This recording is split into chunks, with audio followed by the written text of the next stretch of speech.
to creating Inception, located in Farmington Hills, Michigan, the world's first 21st century mental health gym.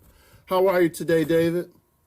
I'm great, Marvin. How you doing? Oh, not too bad, not too bad. I'd like for you to go ahead and tell me, how did you get started with this? What was the inspiration to start a mental health gym?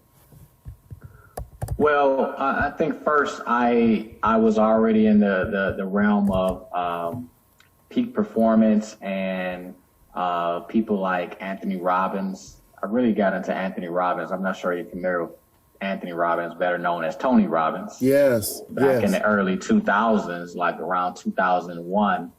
And that took me down a different rabbit hole and understanding of, a lot of people, they do what's called motivational speaking, but Anthony Robbins was doing something a bit different than just getting on stage and motivating people. He was actually helping people shift out of these different states of consciousness into a different pattern of consciousness. And I took a liking and interest in that for myself personally. And, you keep going down through the years, I just kept learning more and more information from, the world of quantum theory, the world of alternative therapies and modalities, to the point where I was dealing with my own issues with anxiety and depression and insomnia. And I was living in South Florida at that time, around 2001 to about 2006. But the anxiety and the panic attacks I was experiencing got so bad to the point where I decided to move back home. And in moving back home, I thought that just being back home and around family would be helpful. And actually, it got worse. So I knew what I was already, the things I was already into. And so I thought to myself, there has to be something that can help me to really overcome what's happening in my brain. And the way I phrased it like that is because I understood neuroplasticity. And neuroplasticity is that your brain is actually adaptable and can change. So I felt like, in the Western world, they teach you that, you look at depression or anxiety that is based on a chemical imbalance.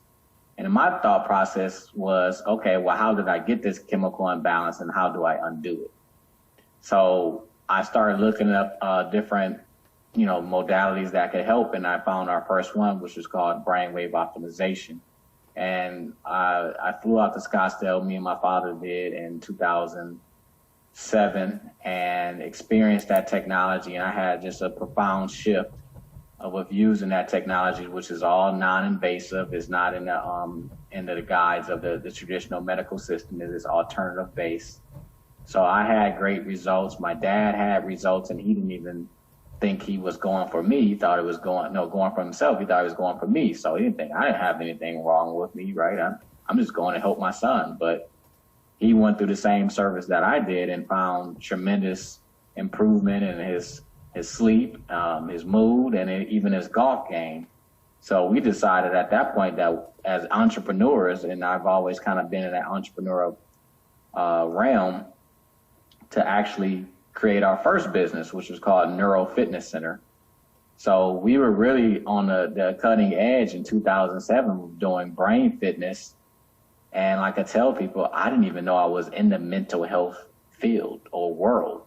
Again, coming back from the thought process of how I'm looking at it as peak performance, that Anthony Robbins mindset. How do I get better in life? And so I just thought I was just helping myself get better. I just I had these symptoms and I'm improving upon them. But fast forward and you realize that most of our issues are mental health related. Anthony Robbins really has been in the mental health world for all these years. He just packages it in a different way. And so taking Inception, we rebranded our Neuro Fitness Center and really created a new brand with Inception and calling it the Mental Health Gym that'll allow everyone from, people who are at their wits' end, have tried everything like I was, or people who just really, they're just trying to improve themselves and maybe they're not as bad off. They don't have any diagnosis or anything like that.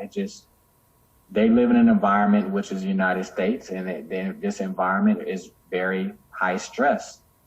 And 70 to 90% of doctors' visits are due to stress-related illnesses. So when you take a look at it, that we're all dealing with what I was dealing with, and I thought I was alone in that dealing, but I am not alone. I wasn't alone, and everybody's in this continuing cycle of really dealing with the spectrum of being mentally well to not being mentally